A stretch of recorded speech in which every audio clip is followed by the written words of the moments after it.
Well, after a month of review, it looks like the UK has finally come to a decision on whether or not loot boxes is going to be considered gambling. How's everyone doing today? You're watching the D2 Gaming channel, bringing you tips, tricks, news, and advice.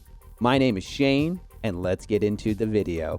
So if you guys recall, about a month ago, the UK did not have enough evidence on whether or not to decide if loot boxes will be considered gambling. So they started to review it, and a little less than a month later, it looks like they have in fact came to a decision. The UK government committee calls for loot boxes to be immediately reclassified as gambling. That's right. The Lord Reports reads that the government must act immediately to bring loot boxes within the remit of gambling legislation and regulation.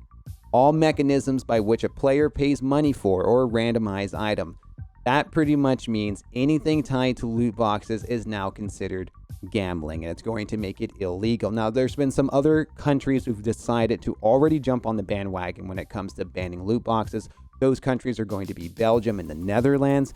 They decided that loot boxes are gambling and thus, therefore, illegal. Now, don't get me wrong, there's also other countries who've looked at this matter and decided that loot boxes are not gambling.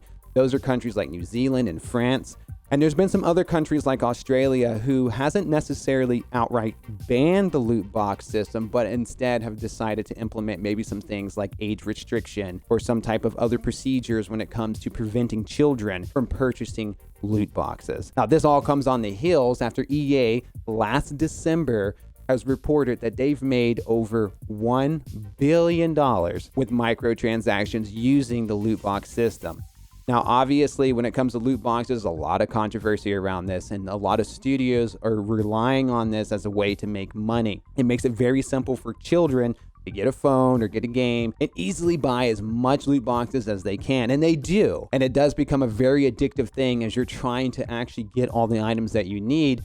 I think that these studios are definitely taking advantage of gamers' OCD. Now, yes, I get it. The argument can be made that maybe parents should definitely be watching their children when they're using these games or not give them access to their credit cards or any type of payments that they would use to buy these loot boxes.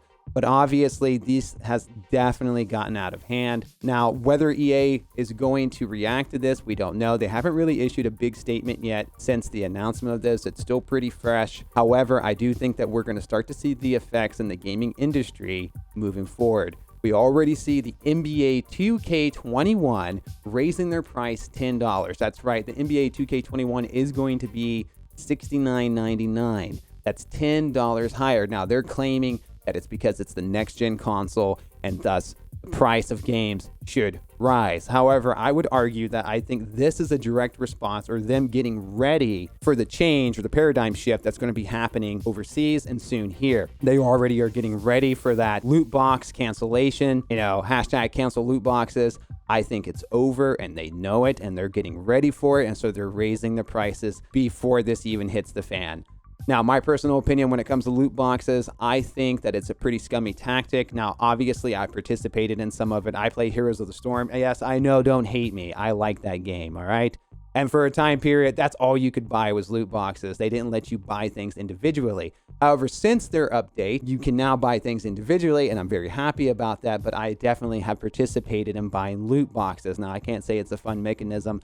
I don't think it's right that studios sell you a video game and then sell you pieces of the game through a game of luck. I think that's absolutely absurd. That being said, I do think that it can have a place in a video game if done correctly. I look at Overwatch, which essentially just gives you cosmetics and vanity items, and you can unlock these items just by playing the game anyway. In that situation, I think it's totally fine. However, in other situations where they're using it to give players an advantage or perhaps get something that's extremely unique, I think in these situations, there needs to be some type of control or regulation, or at the very least, some type of age restriction to prevent children from taking this, getting addicted, and just spending tons of money on loot boxes. However, I'm more interested in what you guys think, so let me know down in the comments below. Tell me your thoughts and opinions, or you can tell me your thoughts and opinions live. I stream every Monday through Thursday, 2:30 p.m. Eastern Standard Time to about 8 o'clock. The links for that will be down below. Leave a like and subscribe. Hit that bell. It's totally free. And until next time, guys, stay safe. Have a beautiful night. And I do hope to see all you guys very soon.